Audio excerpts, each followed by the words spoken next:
I am here as living proof that someone who knows nothing but has a lot of desire and drive, you can pull this off. You can off-grid live if you really want to make it happen. I'm going to share with you the very first step in how to go about doing that. It's completely free and it's something that you can start today, and you should start today.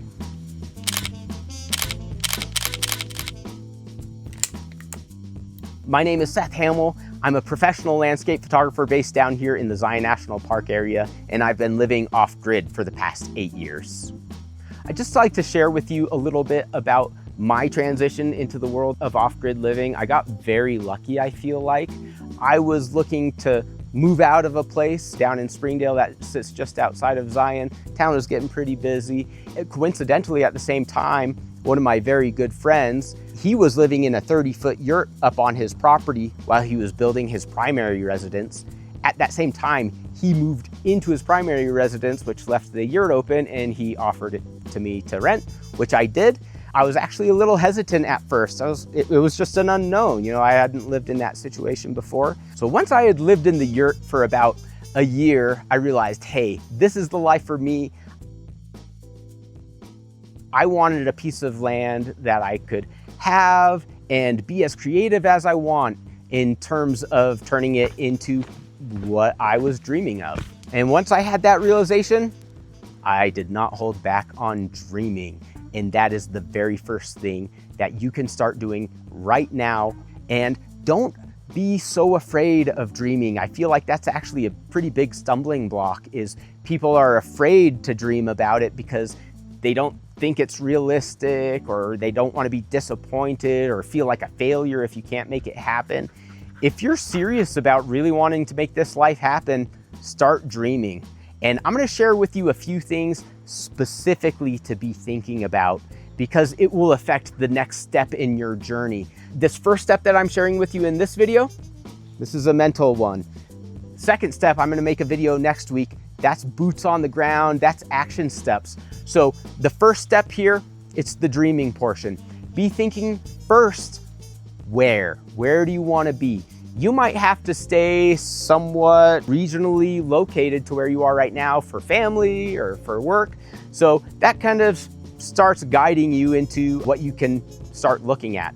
If you work remote, let's say, and you don't have ties that are keeping you anywhere, that really opens things up. You can be looking in the mountains, the desert, the tropics. Just be dreaming. Look at your optimal environment. Once you've done that, it's time to start thinking about what you want on your property. Like, what are the cool, fun things you have? What does the infrastructure look like? Maybe you're like me, you want a dome or a yurt.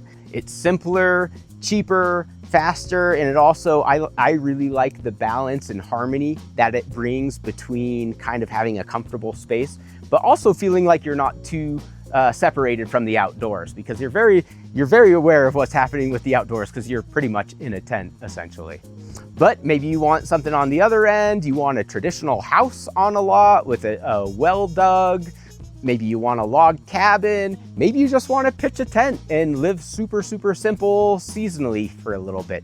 Just dream up what that place looks like to you. Imagine all the fun things. So like, I'm gonna share with you just a couple little fun things I've got going on right now. Well, the very first piece of infrastructure that I set up on my property was my hot tub. I just wanted to be out on my own piece of land with the wood-fired hot tub. And trust me, no luxury resort can provide what this experience provides. Out here, way out in the wilderness, on your own piece of land.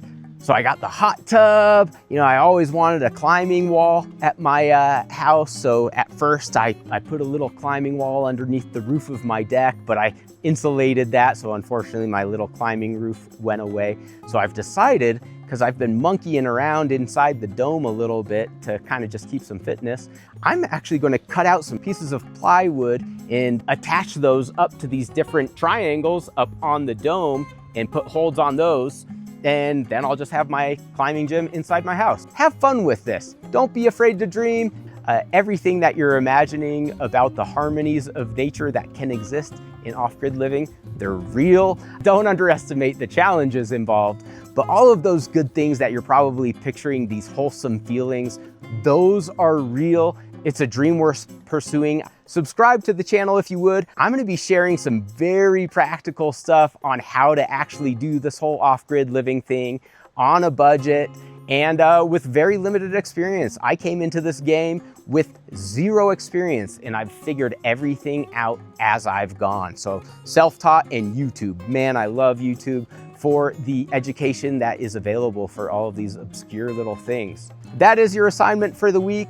Be dreaming, dream about this place all week. And next week, we're gonna talk about how to search for land, what specific things you need to be looking for. And again, like I said, if you don't have money right now for land, it's okay.